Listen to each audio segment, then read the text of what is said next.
So you've been hurt on the job and you've reached a situation where you've had maybe a functional capacity exam, or your doctor has said, well, you're as good as you're going to get. You're at that stage at what's called maximum medical improvement, or MMI. And now you have what's called your permanent restrictions. You kind of know that you are permanently restricted because of your injuries to light duty or something like that. And you say, okay, well, now I know what my restrictions are. They won't accept you back at your old job, though, so you decide that you're going to go out and get a side job. Or you engage in some other activities that may or may not be within your restrictions. Or you decide, hey, there's probably going to be a settlement in my case. Let me just go on vacation and go have a good time, and you're not really worried about what you're doing. Are these good ideas?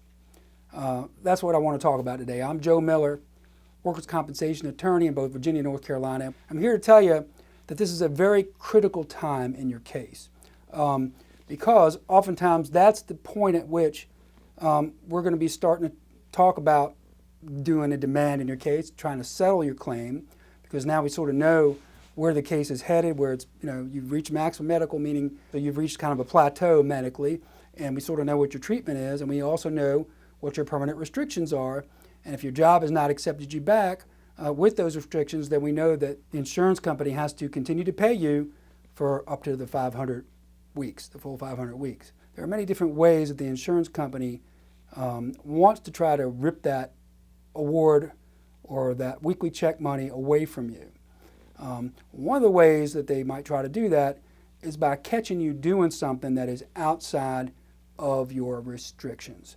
And how do they do that? They do that through something called surveillance, right? It does not cost, and this is not paranoia. We have seen it on many claims. We've seen people followed around going to the store. We've seen people followed around all over the place, and it is perfectly legal. And it doesn't cost the insurance company much at all to hire one of these folks to go do that.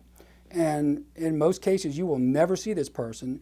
You say, okay, well, what's the big deal about that? Well, if you're caught doing something that is explicitly against your restrictions, what are they going to do with that footage? Well, one of the things they could do is they could show it to your treating doctor.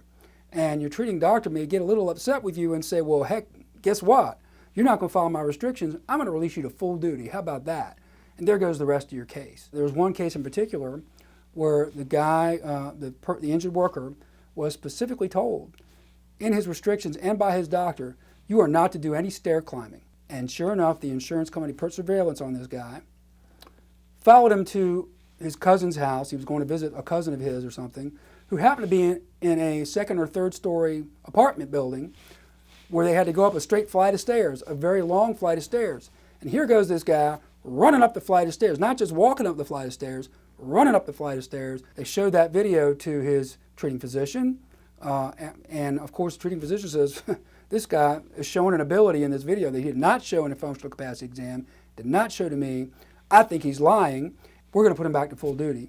And at that point, he was cut off from his benefits, and that was the end of that. So please don't let that happen to you.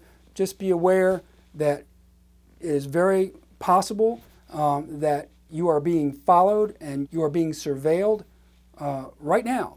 If you are in a situation where especially if you've been released to your permanent restrictions, but also be aware this could happen at any point in your case. So please don't take those kind of chances with your case. Just understand it's a critical time, especially when we get toward the end. You've reached maximum medical improvement and we're trying to work a settlement of your case.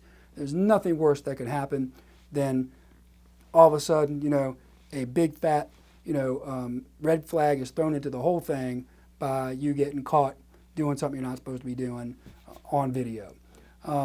Again, hope this information has been helpful for you. Joe Miller, workers' compensation attorney. Thanks for watching.